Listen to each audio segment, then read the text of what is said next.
Hey, it's Marko here from Fair Realty, Victoria, BC. As some of you may know, the BC government in the fall introduced legislation to essentially ban short-term rentals like Airbnb. This was introduced with a lot of fanfare.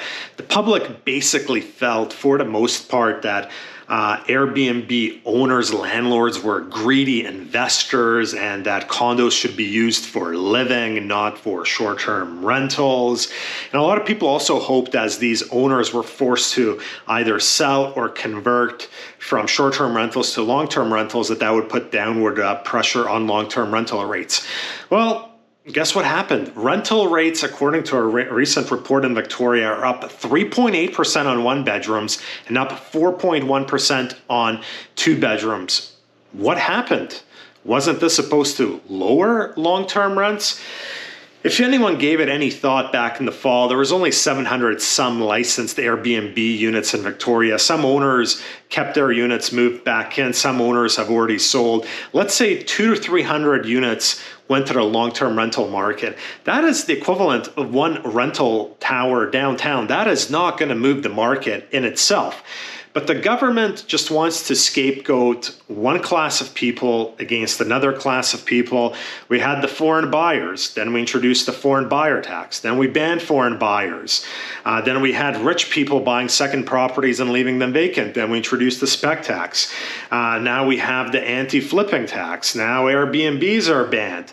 I'm missing like 10 different things, but guess what keeps happening? Rents just keep going up and up and up and outpacing inflation because the government has had 30 to 40 years of very bad housing policy, hasn't taken proper initiatives, and we simply don't have enough supply. And that is the root cause of rents going up. There's way more demand through immigration and other avenues than there is supply.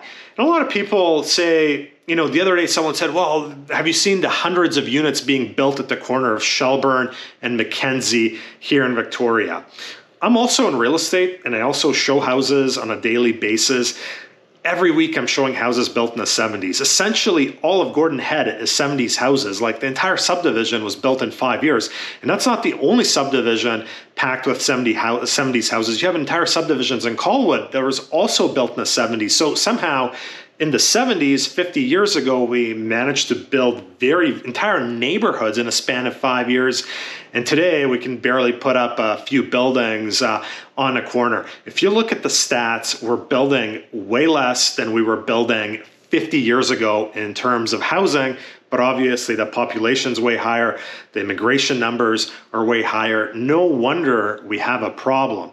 The government has to take initiative and introduce policies to solve the root cause of these problems. Scapegoating just buys votes, but guess what? The rent's 4.1% higher than it was last year. It's way higher than it was 5 years ago. It's way higher than it was 10 years ago. These policies buy votes, but for people that vote for these nonsense policies, the only thing I have to ask you, what has your rent done in the last 1, 5, 10, and 20 years? That's it for this week. Marko, Juras, Fair Realty.